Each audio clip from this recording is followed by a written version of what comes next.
안녕하세요. 강인선입니다. 뜨거운 정치권의 이슈를 아주 깔끔하게 풀어드리는 정치펀치 시작하겠습니다. 네, 안녕하세요. 배성규입니다. 이번 대선에서 이 정말 큰 바람을 일으키고 있는 정치인이 한 분 계십니다. 바로 이준석 국민의힘 대표입니다. 이 대표님 안녕하세요. 네, 안녕하세요. 안녕하세요. 예. 지금 국민의힘이랑 선대위 안에 엄청 시끄러울 것 같아요. 지금 이제 많은 말이 오가고 있고 많은 내용들이 오가고 있습니다. 예. 근데 우리 이제 정치펀치라고 이름 바꿨거든요. 예. 뭔가 이렇게 한번. 이거요? 네. 네, 셀프백입니다. 한번 시원하게 치고 펀치가 세시네요. 역시 강펀치십니다. 그래서 이제 계속하면. 네. 어쨌든 지금 사실 어제 이제 그 윤석열 후보의 배우자 김건희 씨 관련해서 뭐 이력 문제 네. 등등 여러 가지 이슈들이 나오면서 또 인터뷰도 몇 군데 했죠. 네. 안 했다고도 본인이 주장하기도 하고. 예. 사실 그 인터뷰랑 결국 취재랑 이제 모호한 경계선 상에서 그쵸. 네. 이제 예. 좀 후보자 배우자가 좀 혼란을 겪고 있는 건 맞는 것 같습니다. 아. 네, 오는 전화를 본인은 단순히 받았다고 생각했는데 네. 언론사 입장에서는 인터뷰다라고 네, 그렇죠. 생각하고 사실 근데 뭐 그 경계선은 사실 정치부 취재에서는 모호할 수밖에 없는 네. 것이고 네, 네. 그건 왜냐하면은 국민들이 후보자나 후보자의 가족에 궁금해하는 사안을 기자들이 대신 질문하고 있는 것이기 때문에 네. 언제든 네. 기사화될 수 있다는 생각으로 이제 임해야 된다. 네. 이런 네. 건데 아마 후보자의 배우자도 좀 적응해 나가지 않을까 싶은 생각인데 네. 지금까지는 다소 이제 너무 편하게 이제 인터뷰를 하다 보니까 이게 그렇죠. 대중이 봤을 때 좀 내용이 부적절해 보이는 지점도 있었던 것 같고 네. 근데 뭐 개선되어야겠죠 앞으로. 사실 네, 그렇죠. 기자들이 취재를 할 때는 전화를 해서 지금부터 인터뷰를 하겠습니다 이렇게 하는 게 아니라 네. 취재라는 건 그냥 얘기를 하는 바로 거고 현안에 대해서 물어봐 그렇죠. 버려요. 네. 그리고 이제 그 취재원이 또는 그 인터뷰가 대답을 할 때는 네. 기자랑 얘기해서 대답을 할 때는 네. 기본적으로 기사화된다 그런 걸 전제로 하고 네. 그렇게 그렇죠. 대화를 하는 거잖아요. 네, 그렇죠. 근데 근데 이제 김건희 여사는 그걸 잘 모르는 것 같아요. 네, 그러니까 그렇죠. 약간 사적인 대화랑 약간 그러니까 기자랑 전화를 해도 사적인 대화로 대화라고 생각을 생각하는 하는 것 거죠. 근데 저는 이제 그 네. 부분에 있어서는 그래도 김건희 그 여사가 굉장히 당황했을 것 같은 것이 네. 예를 들어 무슨 뭐 그 굉장히 좀 악의적인 부분이 있었다고 보는 게 네. 예를 들어 전화해가지고 뭐 우리 일상적인 대화에서 나이가 어떻게 되시냐니까 저보다 많으면 형님을 모시겠다 뭐 이런 말 할 수도 네. 있는 네. 거 아닙니까? 네. 근데 그거를 이제 사실 좀 중의적으로 받아들일 수 있는 오빠라는 단어를 부각시켜서 기사를 쓴다든지 이거는 네. 제가 봤을 땐 전혀 김건희 여사의 의도랑은 관계없는 식으로 네. 보도가 됐기 때문에 네. 좀 억울한 부분이 있을 것 같다. 그런 생각이 듭니다. 네, 그렇죠. 오히려 대화를 편하게 이끌어 나가기 위해서 보통 그렇게 나이 물어보고 하는 건데 네, 네. 그 상황이 그렇게 무슨 가다 보니까 저도 참 그런 부분은 어쨌든 지금까지 공인의 삶을 살지 않았던 김건희 네. 여사 입장에서 당황스러울 수밖에 없겠다는 그럴 생각입니다. 것 같아요. 네. 근데 제가 볼 때는 이 김건희 여사가 이 어떤 자리에서 공식적으로 등장하느냐 이거 갖고 우리가 계속 그동안에 그 얘기를 궁금증을 갖고 얘기해 왔는데 그거랑 전혀 관계없이 그냥 갑자기 쑥 하고 나타나 버린 그런 느낌이 들어요. 이게 전혀 정제되지 않은 형태로 최악의 형태 아닙니까 이게?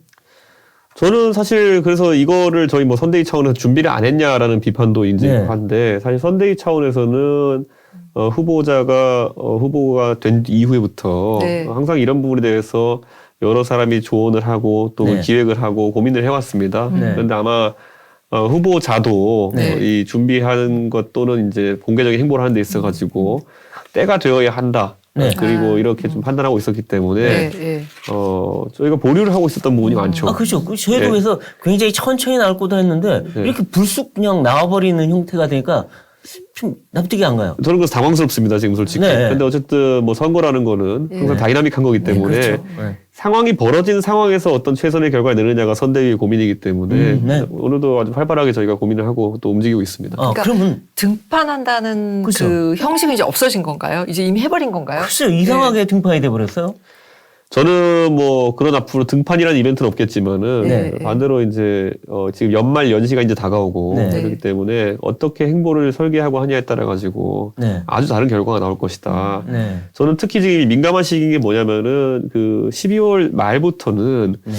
이제 사실 뭐 연말 연시 때문에 여론조사의 정확도가 상당히 떨어지는 기기이기 때문에 네. 여론조사 기관에서 자체적으로 여론조사를 중단하는 기간이 있습니다. 아. 이 블랙아웃 기간이 있는데 그러면 12월 아마 이번 주와 다음 주 조사 정도가 한 앞으로 3주간의 정치 방송이나 이런 데 계속 인용될 조사거든요. 네. 아, 근데 이 그렇군요. 시점을 앞두고 우리 후보자에 대해서는 이 배우자의 행보라든지 이런 것이 주목받고 네. 또 오늘 또 조선일보 단독을 했지만은 네. 그 이재명 그 후보의 아들이 가족 문제도 네. 굉장히 심각한 네. 그 도박 문제이고 또 이재명 후보가 이를 인정했기 때문에 네, 네. 이런 것들이 어떻게 대중에게 평가받느냐에 따라서 네. 한 3주간 여론조사 결과가 박제돼 버립니다. 아, 네, 그렇죠. 그렇군요. 굉장히 양당 입장에서 치열하게 이번 주를 마무리할 수밖에 없는 그런 상황입니다. 네, 근데 이제 어떤 일이 벌어진 건 좋아요. 양쪽 다 벌어졌는데 네. 이재명 후보는 오늘 바로 사과를 했어요. 네. 물론 이제 어제 김건희 씨도 사과는 했는데 이게 뭔가 깔끔하게 끝 사과가 아니라 뭔가 약간 아직도 뭔가 미진하다 이런 느낌을 주는데 이거 어떻게 대응을 하실 겁니까? 오늘 사실 그 조선일보 보도에 있어서는 기승전결이 명확하잖아요. 네. 그리고 뭐 제가 봤을 때는 그 이재명 후보 쪽에서 변명을 할래야 할 수도 없는 그렇죠. 뭐 네. 해석의 여지가 없는 상황이었기 네. 때문에 깔끔하게 인정한 것으로 보이고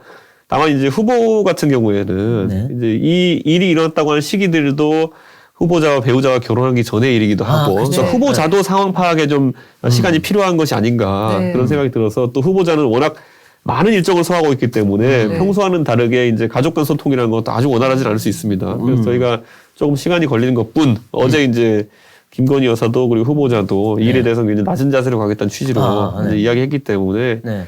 뭐 초기 하루 정도 이제 대응에 문제가 있었던 것이지 네. 오늘부터는 좀 나은 대응이 있을 겁니다. 근데 민주당 그러니까 이재명 후보 쪽 경우에는 이제 아예 한 팀이 있잖아요. 배우자를 담당하는. 네. 그래서 거의 이제 현직 의원이 그 장을 맡고 있죠. 근데 그러면 국민의힘 경우는 어떻습니까? 윤 후보의 경우도 배우자 전담 팀을 만들고 계신가요? 저희가 네. 뭐 이제 후보에게 제안한 인사들이 있습니다 이미. 근데 아, 아직 네. 후보 입장에서는 그게 시기가 오지 않았다고 판단해가지고 뭐 그렇게 저희가 좀 출범을 안 시키고 있었는데 네. 뭐 아마 상황에 따라서 이제 좀 다르지 않을까. 관리팀이 앞으로 될 수도 있고 아니면 네. 좀 더 늦어질 수도 있다. 실제로 저희가 이제 뭐 그 이재명 후보의 부인 같은 경우에는 이미 뭐 경기도지사의 부인으로서 성남시장의 부인으로서 공적인 활동을 상당히 해봤기 때문에 그렇죠. 옆에 그 후보의 배우자를 잘 아는 사람들이 조력할 수 있는 그렇죠. 환경인 반면 당장 우리 후보의 배우자 같은 경우에는 정치권에 있는 인물들과 긴밀한 교류를 할 이유가 없는 그렇죠. 본인이 개인 사업을 하던 인물이기 네. 때문에 인물에 있어서 그 퍼스널리티도 파악하고 그리고 같이 일하는 업무 방식도 파악하고 이게 좀 시간이 걸리는 건 사실입니다. 네. 근데 하여튼 저쪽엔 카게무샤까지 등장했었잖아요. 대역까지 나와서 그렇죠. 기자들 네. 따돌리고 했는데 네. 이쪽은 집에서 그 사무실에서 나오다가 네. 언론이 있으니까 다시 또 이렇게 목을 숙이고 들어가는 이런 모습들이 굉장히 뭔가 준비가 안 돼 있다 이런 느낌을 줘요. 실제로 그 이번에 김건희 여사랑 같이 사진 찍혔던 네. 그 안으로 이제 그 방 안으로 안내하는 네. 역할을 했던 그분 같은 경우에는 굉장히 김건희 여사랑 친밀도가 높은 인물이지만은 또 네. 선대위나 이런 데서 이제 공식적으로 파견하고 이런 인물은 아니기 때문에 그냥 그 김건희 씨가 개인적으로 같이 일하는 사람이다. 그렇죠. 그렇기 때문에 네. 저희도 그 부분에 있어가지고 뭐 개선을 가지고 제어하기는 어려운 상황이고 오히려 전문적으로 예를 들어 뭐 경호하는 인력이라든지 아니면 네. 수행하는 인력을 저희가 붙였으면은 네. 그 상황에서 우리 후보의 배우자를 이렇게 유도할 게 아니라 언론의 취재에 대해서 이제 그렇죠. 대응을 하는 게 먼저겠죠. 맞아요. 지금은 뭐 도망갈 이유가 없잖아요. 취재하기 부적절한 상황인 것 네. 같으니 나중에 취재하실 게 있으면 공식적으로 대응하겠다 이렇게. 그러니까요. 그러니까 그게 아마 그 도와주시는 분도 정치권의 문법이나 아니면 이런 취재 전혀 문법에 모르는 거죠, 익숙하지 지금. 않은 분이어서 좀 그런 네. 장면이 연출된 것 같습니다. 그리고 하나는 후보자의 부인이 그렇게 언론사의 전화를 수시로 받는다는 건 상당히 저도 본 일이 없는데 이것도 뭔가 좀 관리를 해야 되는 문제 아니에요? 누구도 전화 다 받는 건 좀 이상하잖아요. 그러니까 이거죠. 그러니까 그 국민들이 상당히 이제 연예인들과 또 정치인, 그러니까 국민의 네. 사랑을 받고 일하는 직업에 대해 가지고는 또 그만큼 언론이 센 검증을 하고 네. 그리고 항상 우호적이지만 않을 수 있는 그런 우호적이지만 않은 그런 취재를 할 수도 있는데 네. 김건희 여사 사업하던 분이니까 네, 아. 네, 네. 보통 언론에 대응할 때는 항상 호의적으로 항상 다 이렇게 취재가 들어오고 또 이렇게 일적인 관계로 이제 얘기가 되다 보니까 좀 제 생각에 대응이 있어가지고 역시 사업하는 방식 그대로 그냥 했다. 아니, 사업하는 사람은 적을 만들면 안 되는 것이고 그렇죠. 네. 누가 오든지 간에 응대를 잘해야 되는 것이고 이런 것이고 언론에 대해 가지고도 이제 약간의 경계심보다는 호의를 가지고 이제 응하다 보니까 때로 이제 언론인들의 날카로운 질문에 해서는 안 될 답변들도 있었던 것 같고 제 생각에는 네. 굳이 해야 된다는 답변도 있었고 뭐 그러니까요. 그런 게 있었던 것 같습니다. 그러면 지금 전화로 인터뷰 비슷한 그런 대화를 한 기자들은 그러니까 원래 김건희 여사가 사업을 하면서 네. 알고 있었던 기자들이 많은가요? 그쪽에는? 그렇죠. 저는 뭐 그렇게 친분을 얻었다고 하는 기자들도 제가 들은 것 같고 네. 그거 외에도 또 반대로 이제 김건희 여사 주변의 인물들과 친분이 있는 분들도 있는 것 같고 네. 그리고 기본적으로 본인이 지금 이 전체적으로 거의 한 검찰총장 시절부터 1년 넘게 2년 가까이 이제 지속된 본인에 대한 음해성 발언이나 네. 지금 보면은 김건희 여사에 대해서 제기했던 여러 가지 의혹이나 아니면 음해성 이야기 중에 특히 뭐 소위 줄리 의혹이라고 하는 네, 네, 그러니까 뭐 유흥업소에 일했다 이런 의혹 같은 경우에는 굉장히 본인이 모멸감을 느끼고 그리고 네. 거기에 대해서는 적극적으로 해명하고 싶은 상태 아니겠습니까? 그렇죠. 그렇죠. 그게 사실이 아니라면 그 사람 미친 거죠. 그건 굉장히 모욕적인 그런 그럼요. 언사이기 때문에 그러면 사실 언론 취재가 왔을 때 핸드폰에 뭐 전화번호랑 기자 이름 정도만 뜨지 뭐 때문에 전화했는지 뜨지 않잖아요. 그렇죠. 그러니까 김건희 여사의 심리 속에는 해명 욕구가 항상 상존하고 있는 상태이기 그럴 때문에 것 같아요. 저는 그런 대응을 할 수밖에 없는 상황은 이해가 갑니다. 아, 근데 그거는. 그런 공식적으로 한번 딱 자리를 잡아서 하든가 정제된 상태로 근데 이런 식으로 나가니까 오히려 더 의욕만 부추긴다는 그런 느낌이 들어요. 저도 그래서 이 대응이 있어가지고는 저희가 선대위 차원에서 후보에게 어제도 이제 건의를 한 바가 있고요. 네. 그 후보도 고민을 할 거로 보입니다. 아, 그래서 지금 뭔가 여러 가지 의혹이 있잖아요. 네. 주가 조작, 그건 다 이제 수사 중인 거고, 네. 그다음에 뭐, 그 허위 경력 기재, 그다음에 줄리 뭐 온갖 얘기가 있는데, 그걸 하나 딱 정리를 해서 사실관계가 요겁니다. 요거는 뭔가 잘못됐기 때문에 우리가 사과드리고 이건 아니다. 그래서 이건 법적 대응한다고 이렇게 딱 정리를 하나 해줬으면 좋겠어요. 그렇죠. 그리고 저는 이제 그거에 있어가지고 그 업무 분장이 명확해져야 되는데 네. 지금 이제 저는 제가 홍보 미디어 쪽 일을 지금 하고 있는 것이고 네. 안에 보면 상황실도 있고 이제 그렇죠, 캠프에 여러 많죠. 있지 않습니까? 아, 제가 냉정하게 말씀드리면요. 2012년 박근혜 대통령 대선 때도 네. 이 톱니바퀴처럼 돌아가야 되는 선대위 내에서 처음에 인선을 하고 나서도 많은 이제 조정이 있을 겁니다. 그렇겠죠. 이런 위기 상황에 대응하면서. 그래서 혹자들은 이제 얘기하기를 선거가 끝날 때쯤이면 선대위가 구성이 완료된다. 팀워크 맞추다 보면은. 네. 그렇기 때문에 뭐 국민들께서도 이런 혼란스러운 모습 보면서 우려가 많으시겠지만은 네. 이걸 빨리 조정해 나가는 게 역량입니다. 그리고 김건희 씨를 직접 보셨죠, 우리 예, 저 대표님은. 봤습니다. 예. 근데 그 일반에 알려진 것과는 다르게 상당히 좀 화통한 면도 있고 털털하기도 하고 이제 뭐 그렇게 뭐 귀족적인 거나 그런 성향이 전혀 아니다. 기본적으로 제가 봤을 때는 뭐라고 해야 될까요? 뭐 굉장히 일적인 욕심이 많은 분이라는 걸 느꼈어요. 아, 네. 예, 그래가지고 저도 이제 그분의 사무실에서도 제가 뵙고 이렇게 했었는데 굉장히 일에 대해서는 자신감과 더불어가지고 그리고 여러 가지 고민을 많이 하고 있었고 네. 그리고 다만 아까 말했던 것처럼 공인으로서의 삶을 아직 살아오지 않았기 때문에 굉장히 억울한 지점에 있어가지고는 어떻게 해야 될지 모르는 그런 지점도 있고 좀 그랬습니다. 그래서 제가 듣기로는 굉장히 심적으로 압박도 심하고 너무 괴로워하고 있다. 그래서 뭐 이 어떻게 보면 뭐 공황이 올 정도의 그런 상황도 있다. 그런 얘기까지 하는데 어떻습니까 지금? 뭐 저도 전해 듣는 건 있지만은 네. 어쨌든 뭐 후보자의 배우자 같은 경우에는 그 남편인 어쨌든 윤석열 총장의 정치 행보에 대해 가지고 본인이 굉장히 이제 이런 공격의 대상이 된 것에 대해 가지고 스트레스를 많이 받고 있는 것은 확실하다고 전해 들었습니다. 예. 근데 한 발 이렇게 떨어져서 보면 사실 이번 대선이 굉장히 중요한 대선인데 매일 우리가 얘기하고 있는 것은 이제 뭐 후보의 배우자의 어떤 뭐 자녀의 이슈 이런 것들인데 진짜 사실은 이게 우리에게 좋은가, 한국의 글쎄요. 미래를 위해 좋은가 이런 아니, 이 생각이 많이 대선이 들어요. 무슨 영부인 뽑기처럼 돼가고 그러니까요. 있어요. 근데 이게 이제 이건 전략이 잘못된 거예요 지금 국민의힘이. 저는 굉장히 지금 그 저희 입장에서도 네. 후보자의 배우자에 대한 이야기가 지속되는 것보다는 네. 사실 후보자 본인의 도덕성이나 아니면 이런 걸 놓고 보면은 네.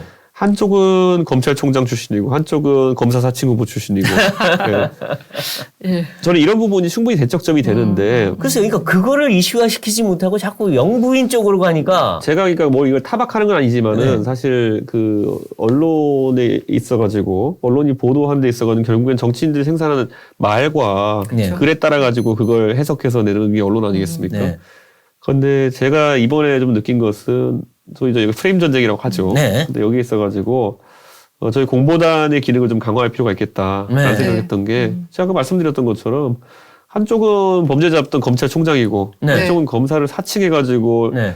그 사실 구속까지 됐던 네. 그런 인물이거든요. 나중에 벌금형으로 끝난 것 같은데. 근데 어쨌든 그런 문제에 있어가지고 국민에게 명시적인 아주 명확한 대비를 시켜주는 것이 중요한데. 그렇죠. 예를 들어 김건희 그 여사의 어쨌든 그 학문적 성실성이 이런 것에 대해 가지고 네. 네. 아니면은 이력에 대해 가지고 어떤 분이 지적을 한다 그러면은 네. 그것이 만약 문제가 된다고 하면은 네. 뭐 이재명 후보 측에서는 아예 후보가 문제되는 상황이다. 네. 네. 예전에 소위 말하는 그 가천대학교 석사 논문 같은 것들 네. 네. 본인이 표절을 아예 인정하고 본인이 학위를 반납하지 않았습니까? 네. 그러니까 학문적 성실성이 이런 데 있어가지고는 그분이 어디다 가서 얘기할 것도 아닌데 네. 그 건에 대해서 저희는 대통령이 누가 되느냐가 훨씬 중요하지 대통령의 배우자가 누가 되느냐 때문에 선거 치는 게 아니거든요. 그러니까요. 그렇죠. 네. 저는 도대체 이재명 후보 측에서는 어떻게 저렇게 뻔뻔할 수가 있느냐. 그래서 이재명 후보는 뭐 전과도 있고 별별 거짓말을 이게 하자가 한두 개가 아닌데 그거는 가만히 있고 이쪽 배우자의 그러니까 하자를 얘기하는 거죠. 저는 이제 보통 뭐 예를 들어 사업하시던 분들이나 네. 경제인 하시던 분들은 뭐 경제사범으로 여러 가지 범죄가 있는 경우 네. 아니면 민주화 운동 하신 분들은 그 나름의 시대적 상황에 따라가 전과가 있는 네. 경우 이건 사회적으로 양해가 되는 부분이 있거든요. 물론 네. 그래요. 근데 이 이재명 후보의 전과를 보면은 음주운전인데 해명이 이래. 해명이 무슨 뭐 어떤 분을 돕다가 음주운전하게 됐습니다. 어떤 분의 변호를 돕다가 네. 음주운전. 전혀 말이 안 되는 얘기 그냥 그렇죠. 해명을 붙이거든요. 네. 그리고 그다음에 그 검사 사칭 같은 경우에도 네. 누구 그렇죠. 돕다가 이제 검사 사칭했다 네. 이런 거고. 그거 외에도 보면 뭐 아까 논문 표절 같은 경우에도 그때 해명이 뭐였냐면은 가천대학교 같은 학교 누가 이렇게 하기 신경 쓴다고 하면서 이렇게 그래서 아이고, 이건 뭐 학교를 큰일 날 얘기죠, 이제. 자기가 잘못해놓고 학교를 이제 글쎄요, 갑자기 말이에요. 비하해버리지 않나. 그렇게 따지면 김건희 씨도 똑같죠. 뭐. 아니, 그러니까 이런 식으로 그러니까 내가 이거 하기가 필요한 거 아니야 이런 식으로 나와버리니까 네. 굉장히 뻔뻔하다라는 얘기를 들을 수밖에 없는 네. 저는 그런 상황이 아닌가 이런 생각을 합니다. 그래서 네. 저는 뭐 선거라는 게 아직까지 시간이 있기 때문에 네. 충분히 그런 면에 있어가지고 네. 우리 국민들이 면밀하게 판단할 거다 이렇게 봅니다.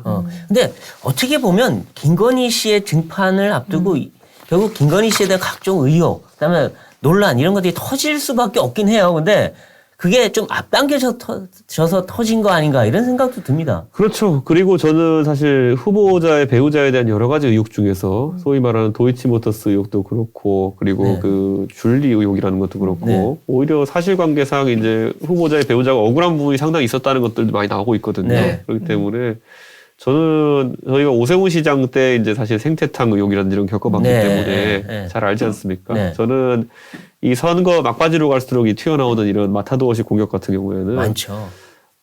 우리 국민들이 이제 면역이 생겼을 것이다. 저는 이렇게 예. 생각합니다. 예. 네. 근데 어쨌든 이 배우자가 결혼 생활 전에 뭐 누구를 사귀었다 어쩌다 뭐 그런 얘기들 사실은 그게 중요한 얘기는 아니거든요. 저는 그리고 그거야말로요. 저는 그런 게 언급될 때 가장 앞서서 그런 것에 대해서 그 공개적으로 잘못했다고 지적하는 당이 정의당이었으면 좋겠어요. 네. 정의당이 옛날에 이제 노동과 인권의 정의당에서 바뀌어가지고 요즘은 소수자 아니면 여성주의 이런 쪽으로 네. 이제 당의 맞아요. 거의 주 방향을 잡았거든요. 네.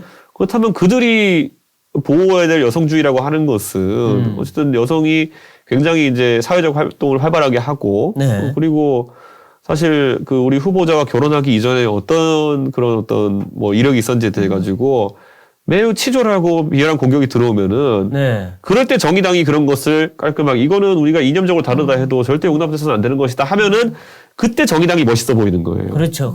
그 정의당이 그럴 때 진짜 멋있어 보이는 거고, 야, 정의당이 진짜 보편적인 여성 인권에 대해 가지고 굉장히 고민이 많구나. 네. 근데 그게 아니라 진영적 유불리 따져가지고 이렇게 조용히 있으면은 오해받기 딱 좋죠. 네. 근데 국민의힘이 그렇게 해도 되잖아요. 국민의힘은 실제로 이수정 교수도 저희가 이제 그렇게 대응을 하는 부분도 있고요. 네. 저는 당연히 그런데 뭐 저희는 거꾸로 저희가 당사 자격인 정당이니까 네. 저희가 당연히 그런 메시지 내지만은 대중적으로 울림이 적거든요.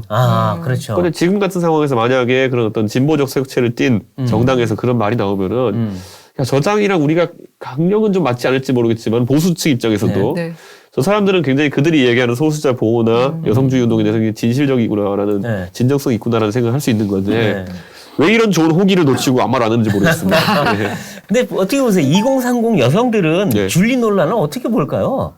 저는 그것도 이제 개개인의 성향에 따라 다를 겁니다. 네. 아마 굉장히 그 여성 인권이나 아니면 여성의 사회 활동에 대해 가지고 그걸 가진 입장을 네. 굉장히 뭐 그냥 일반적인 입장을 가진 분들은 이런 공격이 가해지는 것에 대해 가지고 네. 굉장히 부적절한 느끼는 부분도 있을 것이고 네. 다만 진영 논리에 매몰된 분들이라면은 그래서 또 다르게 그거야, 생각할 수 뭐. 있겠죠. 그렇죠. 네. 근데 저는 적어도 사회적으로 그런 어떤 대중의 생각까지 우리가 제어할 수는 없겠지만은 네. 또 종적인 책임이 있는 언론이라든지 네. 이런 곳들에서는 정확하게 그런 가이드라인을 잘 잡아야 될 것 같다. 그런 네. 생각을 합니다. 네. 알겠습니다. 우리 유세 얘기 이제 네. 오늘의 뜨거운 이슈가 워낙 그거였기 때문에 이제 네. 김건희 네. 여사 얘기를 할 수밖에 없었는데 네. 사실 요즘 그 준석열이라는 말이 네. 생겼잖아요. 네. 그래서 이준석, 네. 윤석열 합쳐서 준석열이라 해서 두 분이 아주 이렇게 쿵짝이 네. 잘 맞는 네. 그런 역할 분담을 잘해서 잘 끌고 가고 있다. 이제 이런 이야기인데 사실 또 우리 기억에는 그 전에 뭐 저 울산 가시고 뭐 네. 여기 네. 서울을 이탈하여 네. 이제 뭔가 이렇게 불협화음이 굉장히 있었기 때문에 사실 이게 뭔가 지금은 굉장히 잘 굴러가는 것처럼 보이지만 막 깐부라고 할 정도로 하지만 괜찮을까? 또 언젠가 이렇게 막 흔들흔들하지 않을까? 이런 느낌도 좀 들거든요. 어떠세요?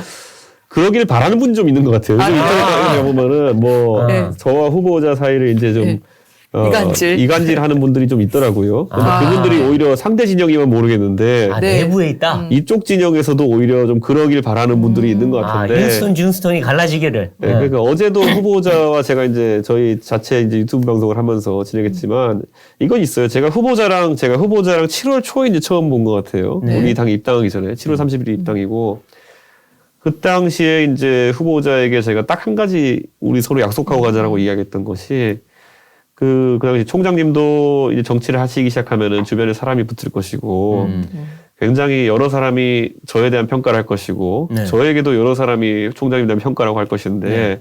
어떤 상황에서도 우리 사이에 오해가 있으면은 우리끼리 직접 풀자. 좀 풀어야 된다. 예, 예. 또는 직접 소통해가지고 오해를 풀어야 된다. 이렇게 네. 얘기했고 지금까지 몇 번의 그런 지점이 있습니다. 네. 네. 그렇기 때문에 저는 뭐 그 당시에 치맥 회동도 그랬었고 네. 그다음에 후보자 당선된 다음에도 저희가 만났었고 사실 그 전에도 중간중간에 몇 번 만났었습니다. 네. 그리고 이번에는 또 울산 회동으로 저희가 한번 또 의견을 다시 조율했고요. 네.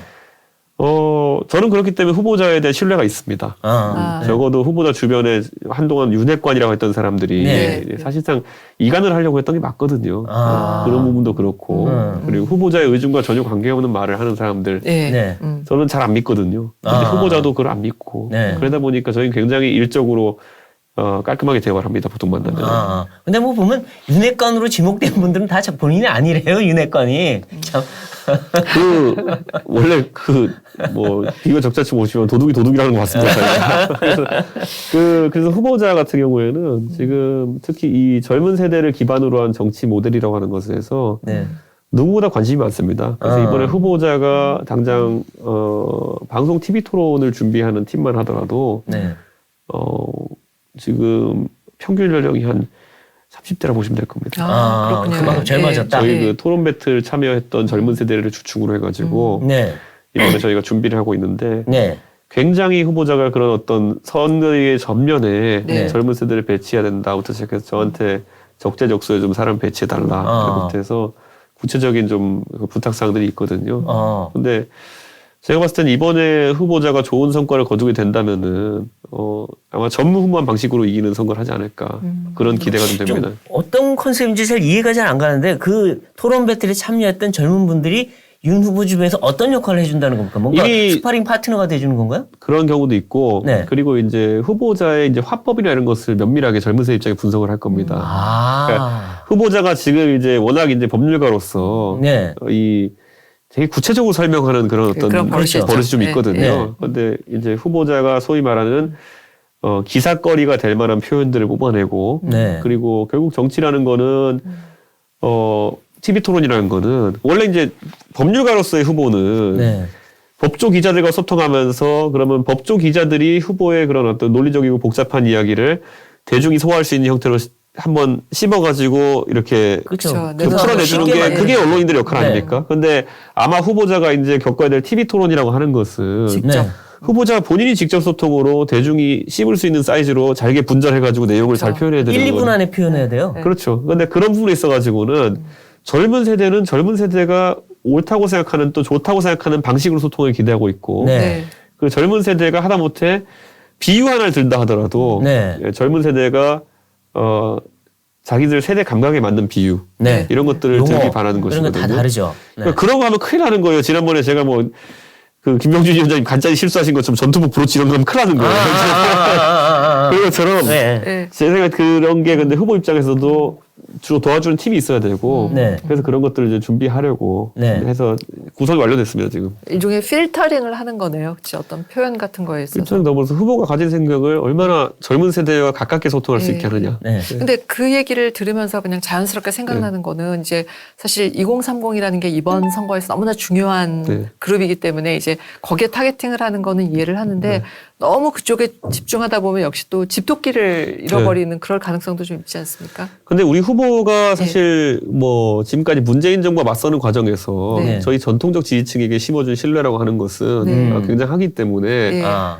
다만 이제 좀 미래지향적인 어떤 가치들을 많이 보는 젊은 세대에 접근하기 위해서는 네. 후보가 그쪽에 전력 투구하는 것이 옳다라는 네. 것이 네. 지난번에 저희가 울산 합의라고 하는 그 내용에 보면은 네. 뭐 1, 2, 3항 이렇게 해서 저희가 나름대로 이제 정리를 해봤는데 네. 그때 네. 대화했던 내용을 그중에서 이제 소위 말하는 모호한 조항으로 항상 해석의 여지가 있었던 당무 우선권에 대해 가지고 네. 후보는 저에게 필요한 사항을 항상 요청하고 네. 그러면 저는 항상 후보의 뜻을 따라가지고 그 당무를 집행하고 이렇게 이제 당무 우선권의 동작 방식을 저희가 정의한 뒤로 네. 지금까지 아주 잘 운영되고 있습니다. 잘 운영되고 네. 있다. 네. 그리고 뭐 오히려 보니까 윤 후보가 우리 이준석 대표 하지 않은 대로 다 하겠다. 그래서 글쎄요. 따라가는 상황. 그게 실제 후보의 의중인데 중간에서 이제 사실 뭐 아. 그 정리되기 전까지는 네. 소위 말하는 본인들 아니겠지만 핵심 관계자들이 네. 이 이상한 논란들을 일으켜가지고 그렇게 된 것이고 그 다음에 두 번째가 이제 이번 선거의 승리를 위해 가지고는 2030에 대한 정책적 행보와 소통을 강화하는 것이 으뜸 전략임을 저희가 이제 천명한 거거든요. 아, 예. 저는 그런 게 굉장히 중요하다 네. 이렇게 보고 예, 그래서 저희가 그 공유한 대전략에 따라서 지금 움직이고 네. 있습니다. 네. 근데 그러면 이 이전에 윤핵관, 문고리, 3인방 이런 분들하고 이제 갈등은 완전히 해소가 된 겁니까? 적어도 이제 그 모든 사람이 후보와 소통하지는 않습니다. 그렇기 네. 때문에 그 사람들이 사실 후보와 저와 또 김기현 대표가 만나서 이야기한 그런 울산 합의의 원칙이라든지 이런 대원칙을 보고 그 업무 방식을 다 정의하거든요. 조직 내에서도. 네. 그런데 어쨌든 그 안에서 젊은 세대에 대한 공력을 후보가 굉장히 중요하게 생각하는 걸 확인했고 네. 당무 우선권이라는 것이 어떻게 동작하는지를 저희가 딱 명문화까지는 아니더라도 저희가 규격화했기 때문에 네. 거기에 맞춰서 이제 당 사무처도 선대위도 돌아가는 형태로 정리가 된 겁니다. 근데 이제 개인적으로 여쭤보면 사실 그때 이 울산에 내려가셨을 때 그때 사실 주변에서는 김무성의 옥새 파동 비슷하다 이러면서 걱정을 하시고 또 비판하신 분도 굉장히 많아요. 아마 개인적으로 굉장히 비판 많이 받으셨을 텐데 지금은 다 극복이 된 겁니까? 해결이 된 겁니까? 저는 뭐 그런 거에 대해서 항상 자신감이 있는 게 그 제가 그렇게 가가지고 예를 들어 도장런이라고 했던 그 당시 옥새런이라고 했던 거는 결국 공천이라는 걸 앞두고 이제 결국 그 공천을 하느냐 마느냐 때문에 그랬던 거지. 만약 김무성 대표가 지금 같은 상황에서 내려갔다고 하면요. 그 당시 친박 진박이 김무성 대표 찾으러 내려갔을까요? 안 갔을 겁니다. 네. 거기 있으라 그래야 그랬을 거예요. 그런데 지금 선거 상황 속에서는 어차피 저와 후보가 신뢰관계가 굉장히 있기 때문에 제 입장에서는 지금 소위 말하는 윤핵관이라는 사람들, 후보와 관계없이 윤핵관이라는 사람들이 업무 처리하는 방식을 한번 뒤집어 엎지 않고는 선거를 치를 수 없다라는 강한 인식이 있었고 후보도 그걸 알기에 사실 후보 주변에서는 굉장히 말이 많았던 걸로 알고 있습니다. 그 내려가야 되느냐 이렇게 해서 그런데 후보의 그게 정치적 결단이고 그게 후보의 정치적 결단이 이번에 선거 과정에 있어서 많은 모호함을 일거에 날려버렸기 때문에 후보의 정치력도 돋보였다 이렇게 봅니다. 그렇죠. 그때 안 내려갔으면요. 그 갈등이 며칠 더 갔으면 완전히 골든 크로스 일어났을 거예요. 네, 그렇죠. 근데 그 이 대표가 지금 얘기하는 걸 이렇게 듣고 있으면 여전히 윤핵관들에 대해서는 상당한 경계심을 갖고 있는 것 같아요. 저는 이런 생각합니다. 그 윤핵관이라는 분들이 어차피 우리 당 의원인 경우도 많고 그렇기 때문에 그게 무슨 저희가 정적으로 만났다 이런 거라기보다는 이런 건 좀 있습니다. 뭐냐면 그 이번 2021년 들어 선거의 그 트렌드라고 보면요. 서울시장 선거에서 오세훈, 나경원 붙었을 때 나경원 후보 쪽으로 굉장히 당 중진들이 많이 붙었거든요. 오세훈 시장이 이길 거라고 생각한 사람 없었습니다. 그 당시에 서울 지역의 젊은 당협위원장 몇 명 정도가 오세훈 후보를 지원하면서 캠프가 겨우겨우 돌아가고 그래서 당 후보가 되고 난 뒤에도 안철수 후보와 단일화를 할 때 또 중진 중에서는 오히려 안철수 후보의 역정을 들어가지고 기자회견을 하고 이랬던 적이 있거든요. 그러다 보니까 내부적으로 이런 겁니다. 2021년에 이 파란의 트렌드라고 하는 것은 젊은 사람들이 그런 어떤 중진 원로급 정치인들과 붙었던 그런 구도로 인식하는 경우도 있어요. 네. 네. 특히 그거의 클라이맥스에 당했던 게 저희 전당대회였고요. 네. 뭐냐면 주호영, 나경원이라는 굉장히 당의 그렇죠. 중진 의원들과 네. 제가 붙었는데 저는 냉정하게 253개 당협위원장 중에서 저 지지선을 하는 사람이 2명 정도 됐을 겁니다. 그러니까 이런 선거 구도하에서 네. 사실 약간의 미묘한 관계가 있었는데 그러니까 이 당의 주축이었던 분들이 2021년 들어가지고 네. 좀 당무나 아니면 여러 전선에서 밀려있던 느낌이라는 얘기를 많이 하더라고요. 그러다 보니까 이분들이 이번 선거에서는 이게 뭐 좋은 경쟁이죠. 본인들이 네. 역할을 좀 하고 싶어 하는 네, 것 때문에 네. 이번에 좀 초반을 주도했는데 그러다 보니까 기존의 당에서 제가 6월 11일 이후에 당에서 준비해놨던 선거의 방향이랑 그분들이 생각하는 방향은 다르기 때문에 네. 좀 충돌들이 있었던 것 같고 지금은 잘 조정된 상태로 봐야죠. 네. 지금 이제 한 열흘 동안 네. 윤 후보랑 이제 같이 다니고 유세도 많이 하고 대화도 많이 하셨는데 윤 후보가 야, 이건 정말 많이 달라졌다. 굉장히 개선됐다 하는 점이 있을 거고 야, 이건 아직도 부족하네. 이런 점이 있을 텐데 어떤 거 있을 것 같습니다. 윤 후보가 하여튼간 그 젊은 세대와 이렇게 다니면서 네. 그 부산 서면에서도 그렇고 제가 인스타그램이랑 페이스북에다가 저희 서면에서 내일 유세합니다 하나만 올렸을 때에 불구하고 인산인해를 이뤘거든요. 네. 아. 그 이후에도 대학로에서도 마찬가지로 아. 저희가 이 게릴라식 선거 유세죠. 네. 인스타그램이나 페이스북에 간략히 후보 일정만 올렸는데 그리고 이제 그 가면 모여 있다 이거 올리는 사람들이. 그런 아. 걸 몇 번 경험하고 나서는 네. 확실히 젊은 세대와의 접촉을 늘리는데 자신감을 좀 얻은 것 같다. 아, 이제 자신감이 네, 생겼다. 그게 이제 좀 달라진 느낌이고요. 네. 다만 이제 후보가 아까 말했던 것처럼 화법이나 이런 것들은 그 검찰 공무원 시절의 화법이라는 게 남아있기 때문에 아, 그거 쉽게 못 고쳐요, 사람이. 그래서 이제 사실 후보와 제가 이제 보통 하는 것이 그런 어떤 정책 행보를 할 때 이번에도 대학로 소극장에서 제가 했을 때도 네. 후보가 당의 입장을 아직까지 완벽하게 좀 파악하지 못하고 있는 부분이 있어가지고 제가 좀 조력을 하고 이런 식으로 정의된 건데 네. 이걸 꼭 이간하려고 하는 사람들은 뭐 이준석이 후보보다 나서려고 한다 뭐 이런 식으로 하는데 뒤집어 말하면요. 네. 저는 사무실에 일하고 싶어요. 아, 네, 그래요? 나가지 제가- 않고 예. 그 후보는요 카니발 타고 강원도 강릉 갔지만요. 네. 저는 시외버스 타고 왔어요. 아, 그래요? 아니, 관용차가 있잖아요. 저는 근데 제가 그거 안 하려고. 제가 우리 사무처 어차피 그 운전하는 사람 배치하려 그러면은 네. 그 어차피 월급 주고 고용해야 되는데 네. 그거 지금 제가 당대표 된 뒤로부터 긴축을 계속 얘기했기 때문에 네.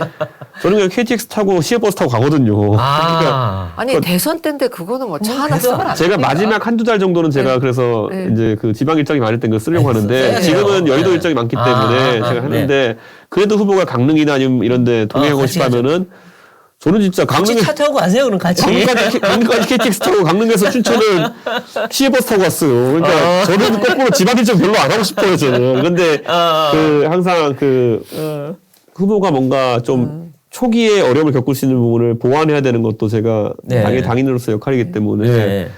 제가 지금 그 여의도에 사는 일에 부가에서 하는 거 있는 겁니다. 저는 이번 선거에 제가 제가 선거 때 그러니까 후보 선출되기 전까지 인터뷰했던 거를 일관되게 제가 했던 말이 뭐냐면은 저는 이번에 실무를 하겠다였어요. 네. 네. 왜냐면 제가 당대표하면 너무 잘하는 게 지금 우리 당에는 선거 실무를 할 사람이 많지 않습니다.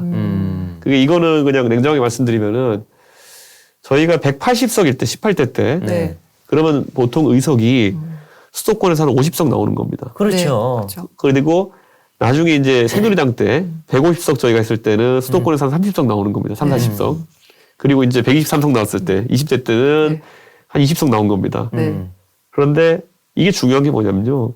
어쨌든 여의도가 중심에서 정치가 굴러가기 때문에 수도권에 있는 의원들이 선거 지원하기 굉장히 좋습니다. 그렇죠. 그렇겠죠. 맞아요. 네. 왜냐하면 그 예를 들어 경남에 지역구 있는 의원님들 같은 경우에는 지역구 일도 보면서 부지런하게 왔다 갔다 하면서 하기에는 그 선거 기간이 굉장히 필요하거든요. 네, 네. 그래서 우리 당에 보통 선거를 했을 때 핵심 역할을 하셨던 분들 중에서 특히 참 돌아가셨지만 정두원 의원님 같이 네. 전략이 뛰어나신 분도 있고 그리고 또 당에도 중진 의원 중에 뭐 정명국 의원님 같이 기획이 뛰어나신 분도 있고 뭐 이런 분들이 낙선을 하거나 아니면 뭐 돌아가신 분도 있고 이래가지고 지금 수도권에 있던 그 전략가 그룹 또는 굉장히 아 그렇군요. 그 선거를 많이 치러보신 그룹이 이번에 원외에 계신 분들이 많아요. 원회라도 도와줘야죠, 그럼. 근데 그게 있지 않습니까? 원외도 자기가 보좌진 9명과 함께 선거에 참여하는 것과 그렇죠. 내가 없는 원외로서 월급도 안 받으면서 내 돈 써가면서 지출하는 것은 완전히 다르거든요. 다르죠. 그래서 이번 선거에서 그 공백이 굉장히 큽니다. 저희가 총선에서 100석밖에 하지 못한 것이 그렇죠. 네, 굉장히 큽니다. 네.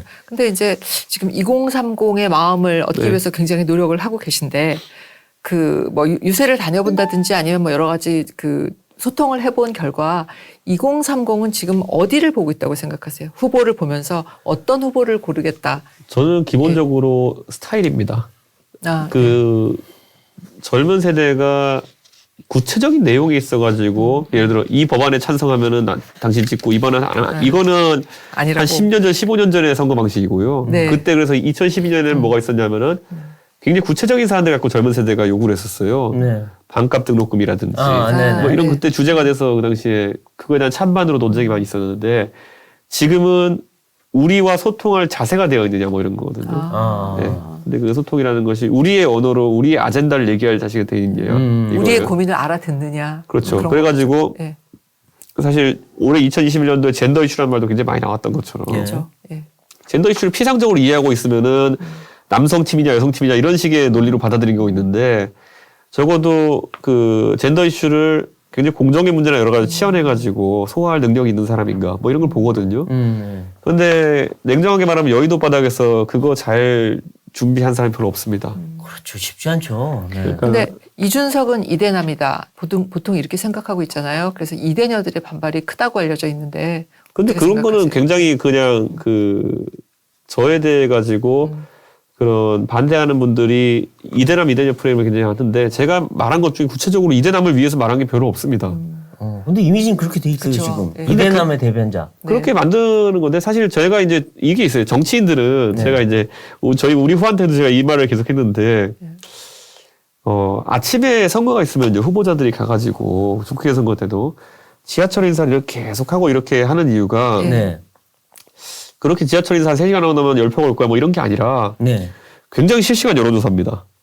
아, 반이 바로바로. 네, 서울 느껴집니까? 지하철 출구에서 이렇게 딱 앉아가 해보면은 네. 어제는 나한테 사람들이 뭐 냉담하더니 오늘은 좀 괜찮네 뭐 이런 아, 게 진짜요? 보이거든요. 네. 다 느껴져요. 그 온도가. 온도 예. 느껴져요. 아. 그래서 선거 우리 당에 대한 게 어떤 사람들 인식구나 이런 게 다 보이거든요. 아하. 그게 이제 수도권에서 치열한 선거를 겪어본 사람들의 일반적인 여론을 파악하는 방법이거든요. 아, 인사를 해보면 느껴진다. 제가 그래서 우리 후보 제가 솔직히 계속 지금 후보랑 소통하면서 네. 후보한테 이거 하십시다 저거 하십시다 이렇게 얘기하면 후보가 굉장히 긍정적으로 반응을 많이 하는데 네. 예. 딱 한 가지 후보가 아직까지 주저하는 게 있으면 지하철 인사예요. 아, 왜요? 근데 왜냐면 이게 대선에서 지하철 인사를 시도하는 경우는 없습니다. 네. 대선에서 지하철 아침 출근 인사를 하는 게 많지 않거든요. 제가 후보한테 그 부탁을 많이 했던 이유는 뭐냐면은 후보도 이 대중정치를 하기로 한 이상 한번 그거를 경험해봤으면 하는 생각이 있는 거예요. 왜냐면 선거 때 나오는 수많은 여론조사나 이런 것들은 설계에 따라서 결과가 다르게 나오기도 하고 네. 하지만은 대중의 어떤 지하철역에서 호응이나 이런 것들은 굉장히 좋은 지표가 됩니다. 계량화되진 않지만은 내가 하루하루 이렇게 체감할 수 있는 좋은 지표가 되거든요. 그런데 그런 것들을 좀 후보했으면 하는데 후보가 워낙 요즘 일정이 많다 보니까 저한테 아이고 그것까지 해야 됩니까 살려주십시오 이렇게 말을 하는 게 있는데 저는 우리 후보는 정치 신인이다 보니까 오히려 기존의 여의도 정치 문법에 벗어나가지고 굉장히 겸손한 도전자의 자세를 한번 보이는 것도 좋다 이런 생각 때문에 근데 지하철 한번 전에 허경영 후보도 뭐 가보고 지하철 갔잖아요. 그런 것처럼 한두 번 가보는 것도 나쁘진 않을 것 같은데. 뭐 후보가 언젠가 할 거라는 생각합니다. 지금 근데 후보가 워낙 지금 그렇죠. 일정을 하다 보니까 진짜 뭐 피곤해하는 그런 그런 모습이랍니다. 그러니까 이 대표의 이야기는 매일, 그러니까 뭐 하루 이벤트로 하자는 게 아니라 며칠 하면서 그 온도를 느껴야 된다는 거죠, 후보자가. 저는 그게 굉장히 중요하다 저는 이렇게 봅니다. 저 이번에 저 전당대회 갔을 때 어떤 줄 아세요? 전당대회 갔을 때 대구에 제가 이제 가서 이제 TK에 저희 당원이 많으니까 원래 전당대회는 당원 대상으로 하는 거잖아요. 그렇죠. 근데 저는 일부러 당협을 오히려 돌지 않고 당협에 돌면 보통 이제 당협에 이제 한 20명, 30명 정도 당원들이 모여가지고 맞이하고 간담회도 하지 않습니까? 그런데 저는 거꾸로 발상을 전환해가지고 대구 지하철 승하차 목록을 뽑아봤어요. 1일 승하차 인원이 제일 많은 데가 어디냐부터 해서 쭉 뽑아봤는데 1등이 상인역이더라고요. 상인역, 그다음에 범어역 이렇게 해가지고 상인역에서 출퇴근 시간에 계속 인사해봤어요. 근데 놀라운 게 뭔지 아세요? 뭔데요? 그렇게 쭉 인사하고 있으니까 하루 종일 인사하면 그래도 한 아침에 한 2, 3천 명 볼 텐데 와가지고 적어도 한 5, 60명이 네. 아이고 제가 당원입니다 하고 인사하고 왔어요. 어. 오히려 당협 사무실에 갔으면 한 20명, 30명 볼 수 있었다는 거 당원들. 네. 그리고 그 당원들은 다른 후보들도 와서 보는 당원들인데 아. 오히려 상인역에서 제가 하루 인사하면은 대구는 우리 당원 비율이 높기도 하지만은 한 5, 60명 정도는 제가 당원입니다 하고 아이고 지하철 인사도 하시네요. 네. 대구는 국회의원 선거 때도 지하철 인사 안 하는 분들 많거든요. 그렇죠. 굳이 그거 할 필요가 없다고. 오히려 생각하네요. 대구의 선거문화는 어르신들 찾아뵙고 예, 어르신 안 찾아뵈면 나중에 실망하시는 분들 있고 이러면 안 네, 되니까 네. 그런 게 선거 문화였는데 거기서 수도권식 선거를 하면은 바로 눈에 띕니다.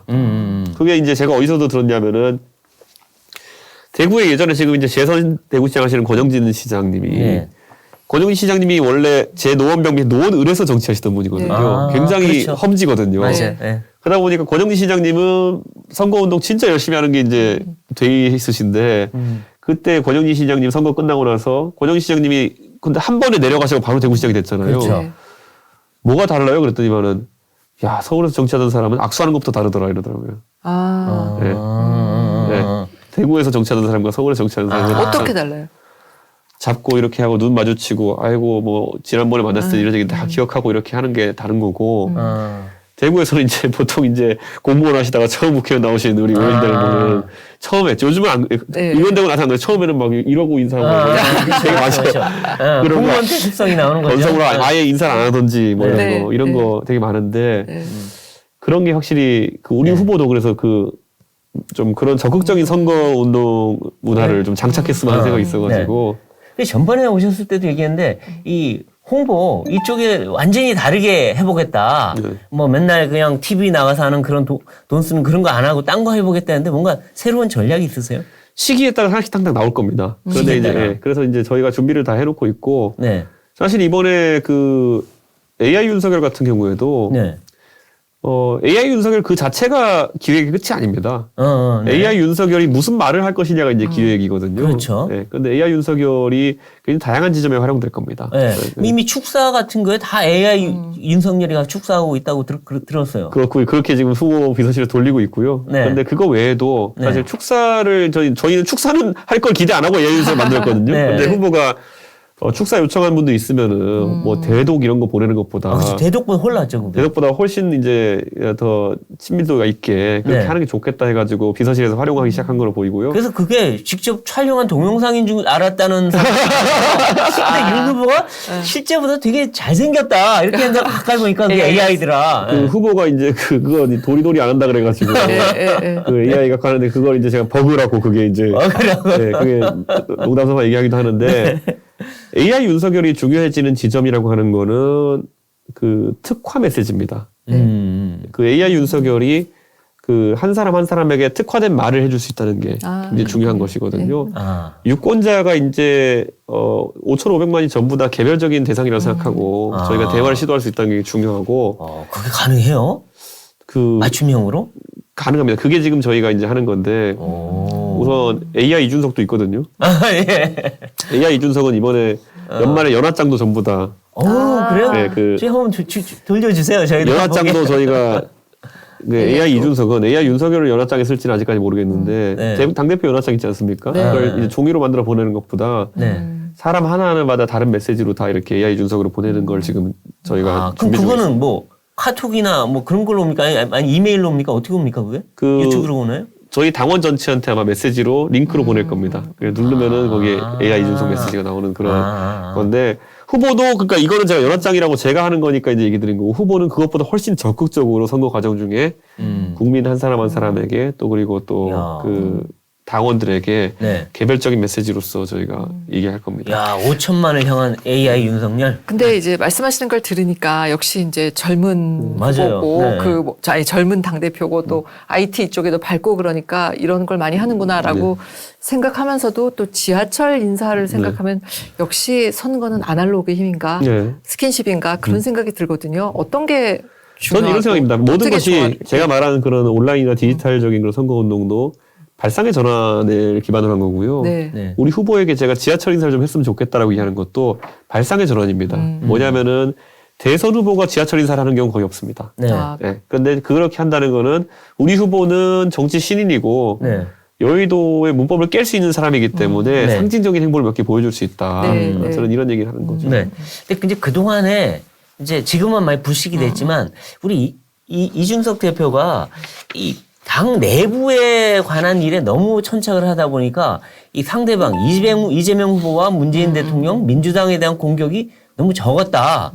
그래서 왜 대여 공세를 좀 직접 안 나서냐 이런 얘기도 좀 근데 있었어요. 그걸 저희가 또 미디어국에서 저희가 정리해 보면요. 네. 네. 저보다 대여 메시지 많이 낸 사람이 저희 당에 없습니다. 아, 그래요? 근데 그거 왜냐면 이제 그러니까 이게 그러니까 이런 거예요. 그러니까 지금 아까 말했듯이 분명히 보수 지정 내에도 보면은 소위 말하는 전통적 보수와 이제 새로 편입된 신보수 세력 간의 네. 그런 어떤 주도권 다툼이 있을 수밖에 없겠죠. 네. 근데 그 그렇겠죠. 과정 중에서 매번 이제 그러니까 그 내에서 서로 악마화하려는 시도를 이제 하고 있는 것인데 그러다 보면 맨날 이제 저한테 하는 얘기가 무슨 민주당 공격을 안 한다. 그런데 민주당은 맨날 저한테 공격당해가지고 저한테 반박하고 있고. 네. 네? 아니 그렇게 따지면 예를 들어 옛날에 오세훈 서울시장 선거 때 네. 그 야스쿠니 뷰했다가 저는 고소까지 당했는데 네. 박영선한테 네. 그리고 그 당대표 되고 난 뒤에도 네. 이재명 후보에 찢어버리겠다 한 거 누구며 네. 다 이력이 다 있거든요. 네. 근데 그냥 그거를 유튜버들 중에 일부 그냥 그런 나쁜 의도를 가진 사람들이 계속 선동을 하는 거예요. 아, 그러니까 그렇다? 거꾸로 저 말고 그럼 당에서 누가 공격하고 유효탈 날린 사람이 있는지 보면 없거든요. 네. 그거 외에도 보면 그 다음에 뭐 일부 유튜버는 그때 말했던 것처럼 홍보비 해먹는다 퍼뜨리기도 하고. 글쎄요. 네, 맞아요. 네. 네. 제가 이번에 뭐 울산이랑 저희 제주도 갔을 때 당비로 술 처먹고 다니냐 이랬는데 네. 제가 냉정하게 말씀드리면요. 이번에 저 그 지방 가 있는 동안에 제 사비로 다 했습니다. 제가 그거 엄격한 사람이라 가지고 제가 그 당대표 하면서 네. 관용차도 안 타는 사람이 그거 가지고 제가 지금 당비로 그렇죠. 술 먹고 다니겠습니까? 그렇죠. 그런 거부터 시작해가지고 제가 그래서 냉정하게 말씀드리면은 이 유튜버들 굉장히 큰 죄를 짓고 있는 거예요, 지금. 근데 왜냐면 당 선거가 진행되고 있는 과정 중에서 자기들 이익 때문에 그 당 대표를 공격하는 것에 있어서 허위 사실들을 막 이렇게 동원해서 하고 있는데 제가 대응을 안 하는 것 뿐이지 네. 지금 뭐 탄핵한다고 또 그러고 있고 한데 네. 당원들이 굉장히 조심하셔야 되는 게 그런 사람들한테 그 사람들이 어차피 탄핵 못 하거든요. 네. 그런데 그 사람들이 여러분의 개인 정보를 당원 정보 들고 있다는 게 네. 얼마나 위험한 건지는 아마 좀 생각하셔야 될 거다. 펀치 한번 날리셔야 될 것 같아요. 갑자기 표정이. 그 사람은 때릴 가치가 없습니다. 돈 벌려고 하시는 분들인데 뭐죠. 근데 여기서 하나 이재명 지금 어쨌든 선거는 상대방에 대한 공격이 또 그렇죠. 하나의 수단이에요. 그러니까 우리 것도 보여줘야 되지만 상대방도 공격해야 되는데 이재명 후보에 대한 공격 포인트 가장 중요한 공격 포인트 뭘로 지금 생각하고 있습니까? 저는 저쪽에서 본부장 의혹이라고 계속 이제 들고 나올 때 부인과 장모 의혹이라고 들고 나올 때 네. 저는 저희가 항상 집중해야 되는 거는 이재명 후보 본인이 얼마나 부도덕한 사람인지에 대해 가지고 네. 아까 말했잖아요. 뭐 우리 후보자 배우자의 뭐 그 연구 논문이나 이런 데 있어서 뭐 학문적 윤리성에 대해서 많이 네. 뭐 누가 지적한다 그러면은 이재명 후보는 후보 본인이 표절을 해가지고 학위를 반납한 사람이에요. 네. 그러니까 그런 것들을 우리가 적극적으로 대응해야 되는데 네. 이 문제가 이겁니다. 제가 당대표하고 있으면 제가 방송을 많이 나갈 수가 없잖아요. 네. 제가 만약 방송 패널 하고 있었으면 다 난리, 다 좀 대리인이나 후계자 좀 키우세요. AI에서 이것도 우리 시청자분 잘 보셔야 되는 게 네. 저도 종편 패널 생활 오래 했지만은 네. 당과 긴밀하게 소통하지 않으면서 오히려 중간에서 그냥 그 패널 하면서 부정확한 정보나 네. 아니면 자기 그냥 이제 추측성 발언 많이 하는 분들이 지금 패널 많이 하고 계신데 네. 민주당은 굉장히 이걸 정리를 잘 하거든요. 네. 그러니까 당 부대변인들이나 이런 사람들이 나와서 방송 많이 하는데 네. 지금 보수 진영의 보수 쪽 평론가라고 하는 사람들 중에서 당이랑 소통되는 분들 거의 없습니다. 각자 알아서 하시는 건가요? 각자 이제 알아서 하시는 거고 네. 생업을 하시는 거군요. 저는 개인적으로 해서 그 이거거든요. 그냥 종편의 역사를 보면요. 제가 다 싸잡아 비할 생각은 없지만은 방송 나오다가 방송에서 사고 치신 분들이 보통 유튜브 가가지고 유튜브에서 이제 가가지고 네. 돈 버는 방향으로 진화하셔가지고 네. 이렇게 여론지형 흔들고 계신데 저는 이 당에 있는 사람들이 일할 때는 네. 당은 무한한 책임감과 그리고 자기 정치 생명 걸고 하는 사람들입니다. 그런데 반대로 그런 평론가나 아니면은 그 유튜브 방송하시는 분들은 돈을 바라보고 하시는 분들이 많아요. 그렇기 때문에 돈을 바라보고 싶은 사람과 정치적인 목적 그리고 개인의 명예를 걸고 하는 사람 간에 누가 더 진실된 얘기를 할지는 네. 잘 판단해야 되는 겁니다. 그리고 이제 이수정 교수님 영입 때 좀 반대하셨는데 그 다음에는 악수하신 거 봤어요. 완전히 다 해소된 겁니까 갈등이? 아니요, 이수정 교수님이 요즘 하시는 발언 보면은 네. 잘하고 계세요. 이번에 네. 어제는 심지어 여가부 폐지까지 찬성한다고 하셨더라고요. 네. 이런 형태 여가부가 본인 페미니스트 아니시라 그랬어요. 저희 방송 나와서. 그래서 만약에 이수정 교수가 그런 오해가 있다면 본인이 적극적으로 해명해야 되는 거죠. 그런데 그 어쨌든 이수정 교수의 범죄 심리학자로서의 발언과 네. 정무적 발언은 다르기 때문에 네.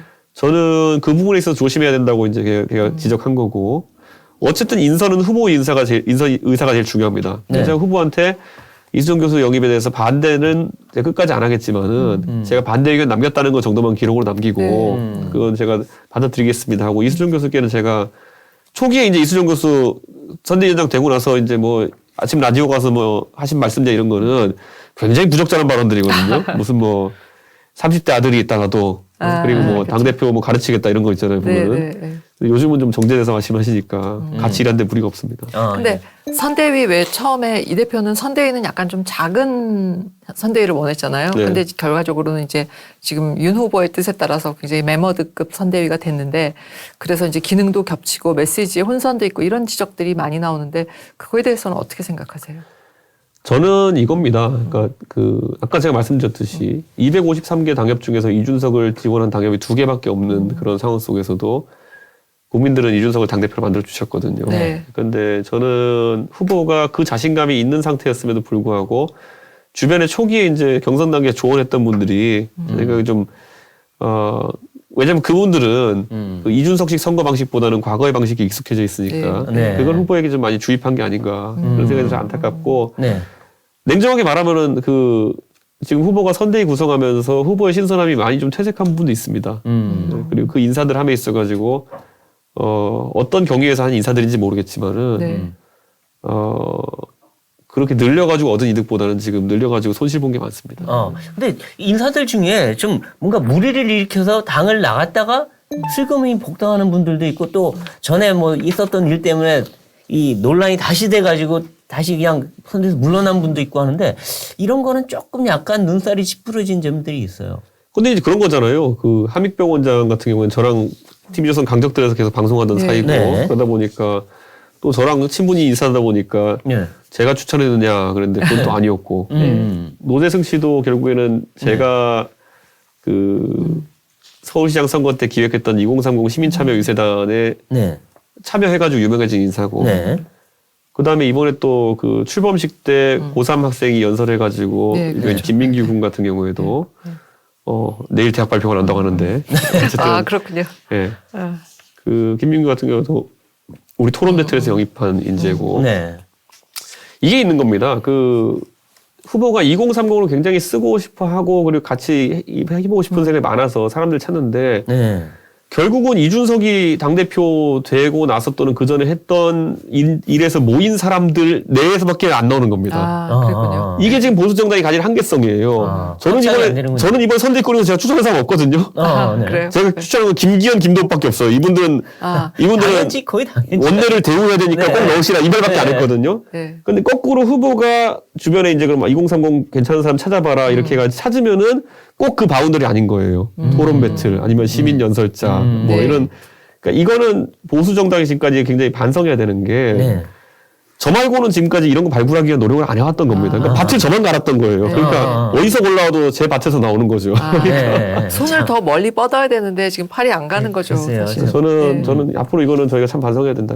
그리고 계속 앞으로도 또 발굴을 해야죠. 이제 앞으로 혹시라도 대선 이겨서 조각을 해야 되고 뭘 새로운 인물을 발굴해야 되는데 그때를 위해서라도 지금 계속 발굴. 근데 냉정하게 이렇게 보시자고요. 저는 이번 대선에서도 그 굉장히 그 현 정부에 대해서 울분이 많고 네. 그리고 외침을 국민들에게 알리고 싶은 그런 젊은 사람들이 많을 텐데 서울시장 선거 때는 아까 말했던 특수한 환경 속에서 중진분들이 사실 선대위에서 이탈한 상태에서 젊은 사람들이 기획해가지고 유세차 위에 젊은 사람들을 우르 올린 거죠. 네. 네. 그게 가능하려면 비움이 있어야 되는 거예요. 네. 결국 그런데 유세차가 이번에 그러면 제가 홍보 미디어 본부장 하고 있지만은 유세차가 과연 이번에 젊은 세대한테 얼마나 넓은 공간이 열릴지 아니면 또다시 과거의 유세차로 돌아가가지고 아무도 모르는 전지구에도 올라가가지고 막 하다가 또 굉장히 극단적인 발언 해가지고 뉴스에 나오고 이런 게 일어날지는 네. 저는 과거로 되돌아가지 않는다는 게 되게 중요한데 제가 솔직히 이번에 제가 실무를 맡겠다고 한 거는 당대표면서 제가 상임선대위원장 하면서 그냥 해도 되는데 홍보 미디어 총괄을 하면서 하겠다고 하는 거는 과거로 돌아가지 않는 것만으로도 우리는 굉장히 큰 성과를 얻는 겁니다.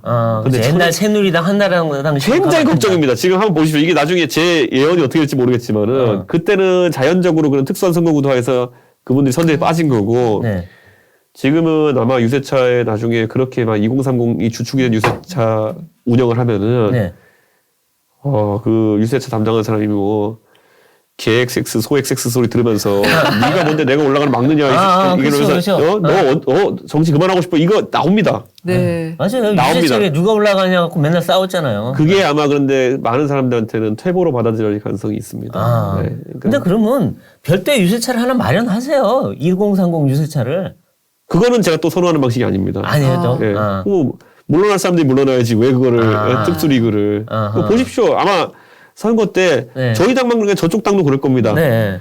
국민들은 다 까먹었던 누군지 기억도 안 나는 분이 와가지고 그런 분일수록 관심 받으려고 굉장히 극단적인 주장합니다. 네. 그렇죠. 사진 찍을 때 싹 옆에 올라 이재명 구속하자 뭐 이런 거 시작해가지고 뭐 다 이거 하시다가 이제 전용기수 나오시고 그렇죠. 뭐 몇천 표씩 몇만 표씩 까먹으시고 이게 걱정입니다. 네. 지금. 근데 저쪽에서 메타버스 그래도 많이 알렸는데 이쪽은 청소차 얘기 나오다가 그냥 사라진 것 같아요. 어떻게 된 겁니까? 이쪽에 메타버스는 없나요?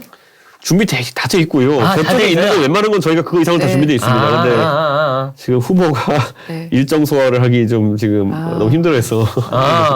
이 갈등이 봉합되고 네. 그래서 되게 지지율이 팍 올라갈 줄 알았는데 그렇게 올라가진 않고 계속 접전 양상이에요. 지금 보면은 이유가 뭡니까 지금? 그 후보가 이제 그 2030 지지율이 빠지고 있던 모양새였는데 그래서 20대 같은 경우에는 일부 조사에서 한 45% 정도가 지지하고 있었고 그런데 그 갈등이 극에 달했을 때 한 29% 정도까지 떨어졌다가 다시 이번엔 더 올랐습니다. 초기보다. 그래서 50% 정도대 이상으로 올라간 조사들이 나오는데 골짜기가 깊으면 이게 봉우리 더 높을 겁니다. 그래가지고 저는 나쁘지 않다 보고 다만 아까 말했듯이 연말 연시 여론조사 블랙아웃 기간에 들어가기 전에 사실 이런 후보자의 배우자에 대한 의혹이라든지 이런 게 총공세가 들어올 텐데 그걸 지금 여권은 그 조사 직전에 띄우겠다고 지금 나선 거예요. 본격적으로. 그렇죠. 그래서 저희가 이 의도를 명확히 국민들에게 알릴 필요가 있고 그래서 또 후보자 배우자도 다만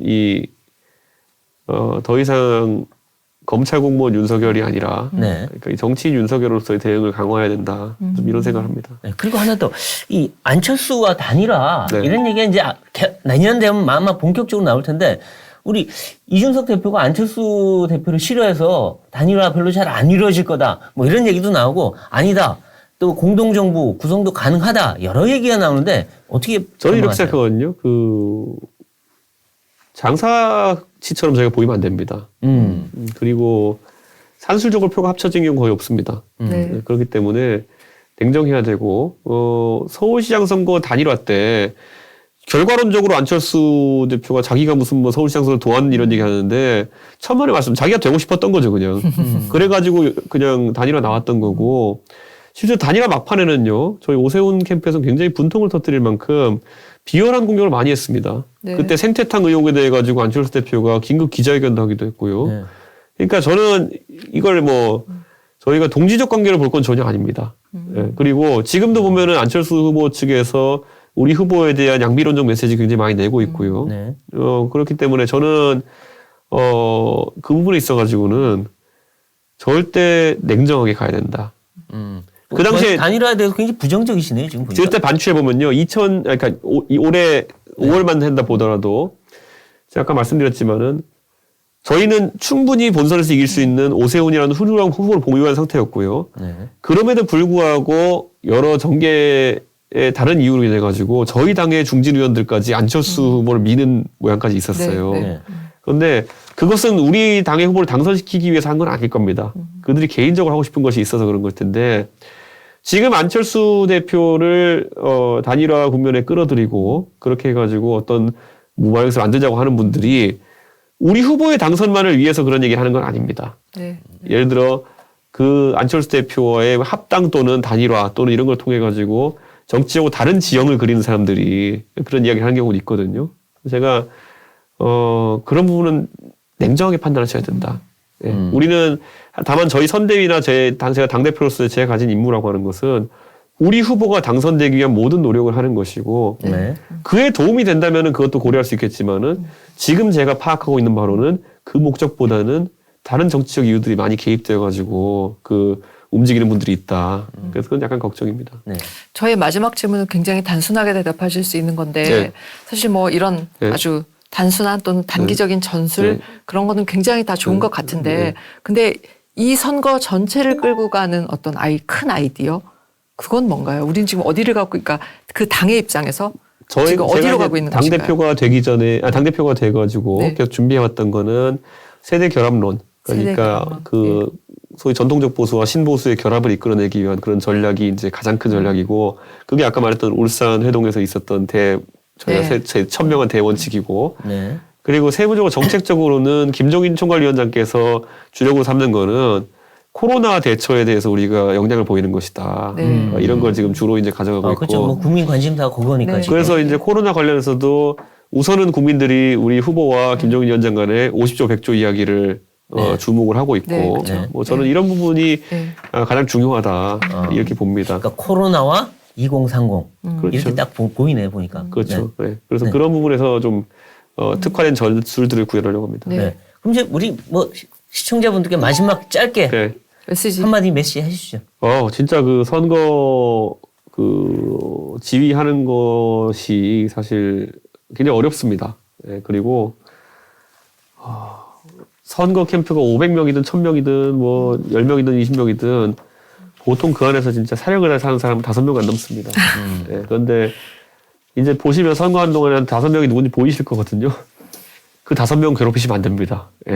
그러면 선거가 어딘가 허물어집니다. 근데 지금 저희도 벌써부터 막 몸이 망가지는 사람들이 있거든요, 지금. 네. 아, 근데 제가 봐도 저한테 찝으라면 5명 찝을 수 있거든요. 네. 네. 근데 선거 때는 오히려 떠드는 거 좋아하고 일을 안 하는 사람 많아요. 네. 네. 근데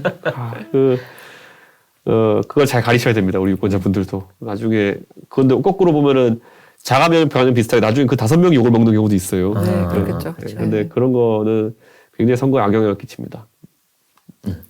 오늘도 이준석 대표 모시고 네. 그 선거 뒷얘기 네. 또 저희가 궁금했던 여러 가지 이야기들을 아주 시원시원하게 잘 설명해 주시는 거 들었습니다. 여러분들 어떠셨습니까? 네. 오늘도 이 정치 펀치에서 이 대표께서 시원한 펀치 한번 날려주신 것 같습니다. 오늘 정치 펀치는 여기까지입니다. 나와주신 이준석 대표님 감사드립니다. 예, 감사합니다. 감사합니다. 네, 저희는 다음 시간에 더 화끈한 펀치로 여러분 찾아뵙겠습니다. 감사합니다. 안녕하세요. 정치펀치 시청자 여러분. 한 해 동안 많은 사랑 주셔서 너무나 감사합니다. 여러분의 애정에 보답하고자 저희가 특별한 이벤트를 준비했습니다.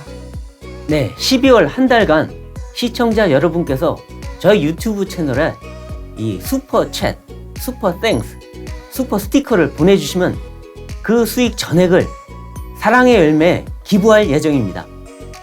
한 달간 조선일보 유튜브를 향해 많은 관심과 사랑을 보내주시기를 부탁드립니다. 감사합니다. 감사합니다.